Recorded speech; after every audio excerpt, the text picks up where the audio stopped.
E aí, gente, naquele dia, o dia tava estranho, né? O Léo me abraçou e eu já comecei a ficar com uma coisa na cabeça, falando assim, eu tenho que ir pro hospital. Eu tenho que ir pro hospital, eu tenho que ir pro hospital. Eu comecei a arrumar as coisas aqui em casa, comecei a fazer tudo, falando, Léo, vamos pro hospital, vamos ver a Ana Júlia.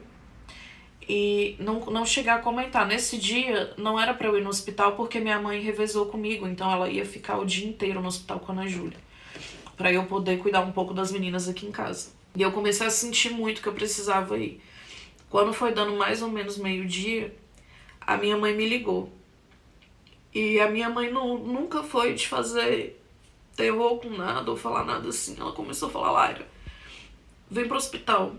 Eu lembro de falar, mãe, eu vou, já tava arrumando as coisas aqui, já tava pensando, né? Então eu vou, ela, vem logo pro hospital. E foi aí que eu comecei a arrumar as coisas, sair correndo.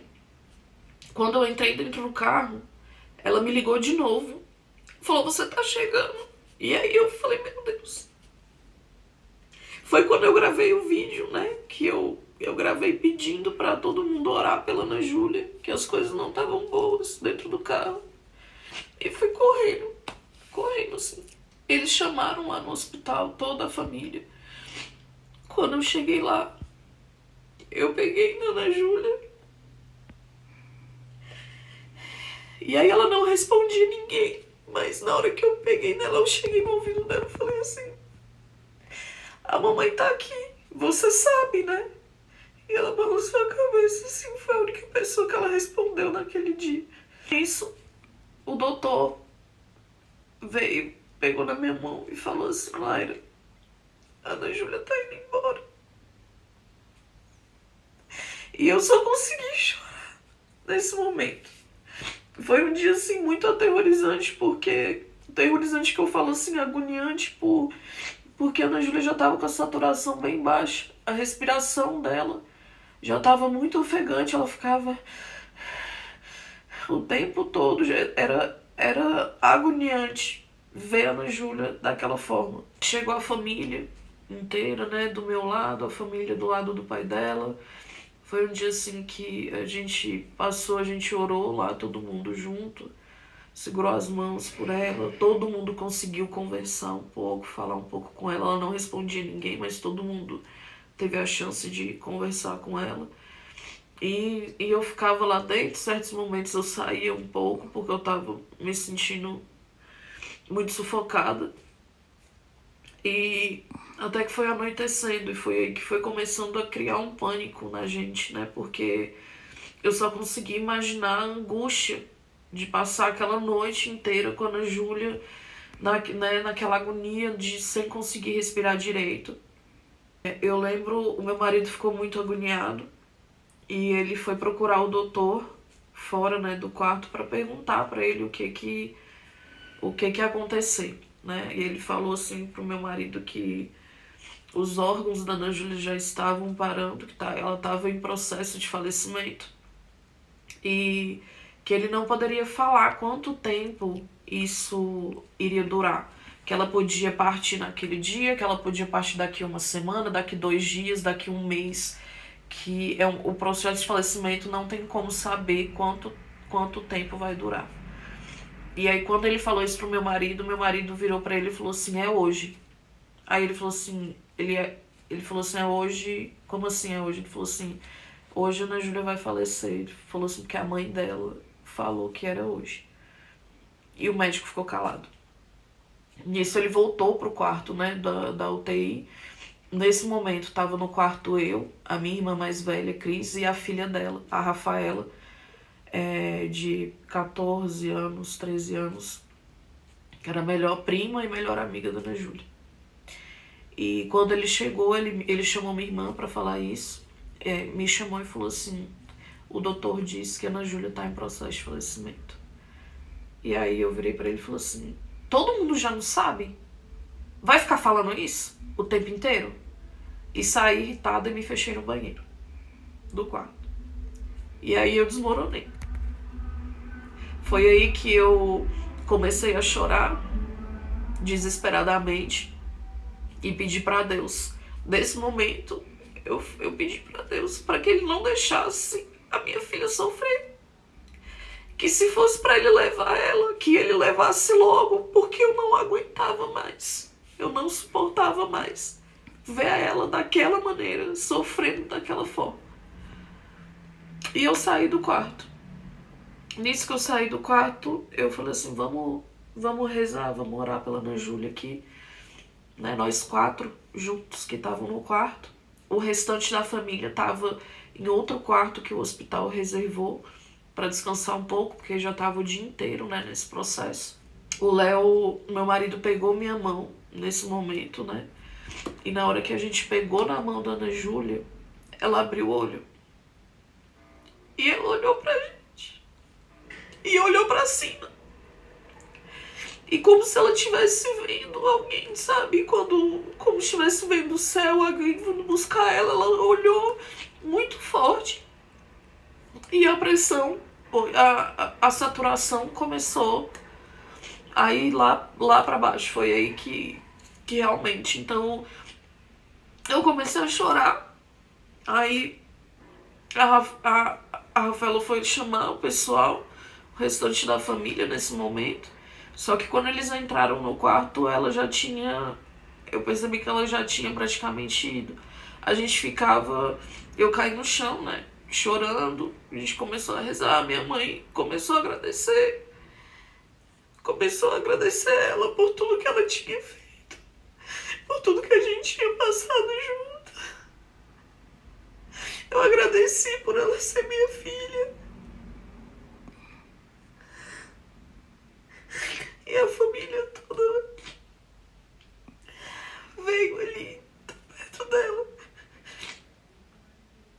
E eu só lembro dessa dor gigantesca que eu senti. Eu caí no chão, chorando porque eu não tinha força pra nada. E a gente ficou um pouco lá com ela e o pessoal do hospital chegou. Ela já tinha partido, desligaram, tiraram todos os aparelhos dela, tiraram tudo dela. E falaram que naquele momento a gente precisava recolher as coisas pra ir embora. Então, eu não consegui ficar mais ali. Eu comecei a recolher as coisas, eu não tava conseguindo lidar com aquela imagem da Ana Júlia falecida. E fui embora. O pai dela ficou lá e eu vim pra casa. Foi uma noite terrível. Mas eu consegui dormir e só sabia chorar. Parecia que eu tava num mundo de mentira, onde parecia que era mentira tudo aquilo que tava acontecendo. No outro dia eu acordei e o meu marido tinha ficado de acertar as coisas do enterro junto com o meu padrasto, porque eu não ia dar conta. E aí, mas quando ele levantou, eu não quis ficar. Eu falei que eu iria junto, eu não queria ficar em casa sozinha, eu não tava bem. E eu fui junto. Eu escolhi tudo. Eu escolhi o caixão da minha filha. Eu escolhi as flores. Eu escolhi as mensagens. Eu escolhi cada detalhe do enterro da minha filha. Porque eu sabia que ela ia gostar, ela ia querer que fosse lindo. E eu sabia que eu precisava fazer aquilo pela Ana Júlia. Então foi assim muito difícil. A gente não conseguiu um enterro pro próximo dia, né? A gente só foi conseguir um enterro pro outro. Então ela faleceu no dia 28 de agosto de 2023. E a gente conseguiu fazer o enterro no dia 30. Foi 2 dias depois. Naquele momento ali, eu parecia que eu vivia num universo paralelo, onde tudo aquilo me deu uma sensação de ser mentira do que estava acontecendo.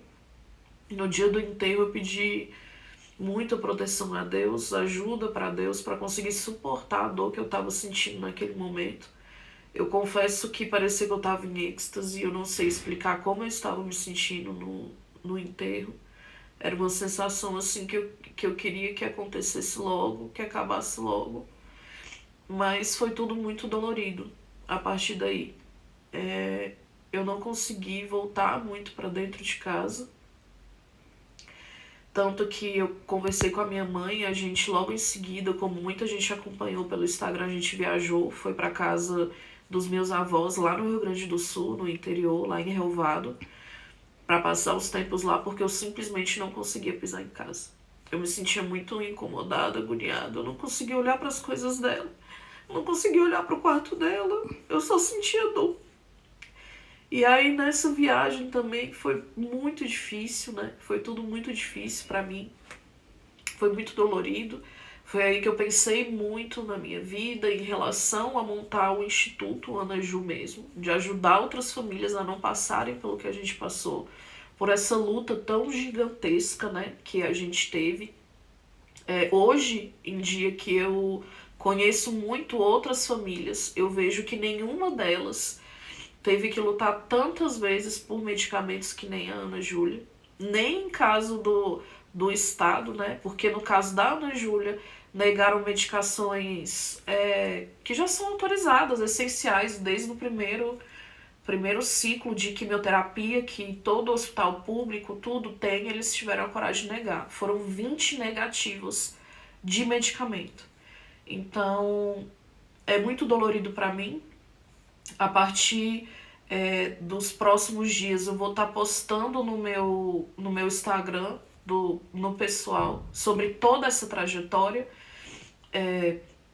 Comecei já lá a falar um pouco e vou abrir o livro, mostrar todos esses 20 processos, detalhar tudo o que aconteceu nesses 20 processos, gente, o que a gente viveu, a humilhação que a gente viveu, a dor, sabe? Tudo para vocês entenderem o porquê que eu comecei a vir pro meu Instagram pessoal pedir justiça. A Ana Júlia foi negligenciada 20 vezes pelo plano de saúde AMIL. Nos últimos tempos, em um desses processos, o desembargador falou perfeitamente que a AMIL tem culpa da morte da minha filha. Que se as medicações tivessem chegado a tempo, o destino da minha filha poderia ser outro. Então, por isso que eu falo em justiça e que a partir de agora eu vou lutar para que a justiça seja feita e eles paguem o que eles fizeram. Então, convido vocês a acompanhar cada vez mais meu Instagram pessoal, o do Instituto também, né, para todas as ações que, além disso, de tudo a gente está fazendo lá por outras crianças, mas eu vou continuar falando da história da Ana Júlia e pedir justiça e que a história da minha filha seja honrada e que os culpados que tiraram a chance da minha filha poder sobreviver ao câncer serão punidos. Então, agradeço todos vocês pelo apoio de sempre e é isso aí, pessoal. Muito obrigada.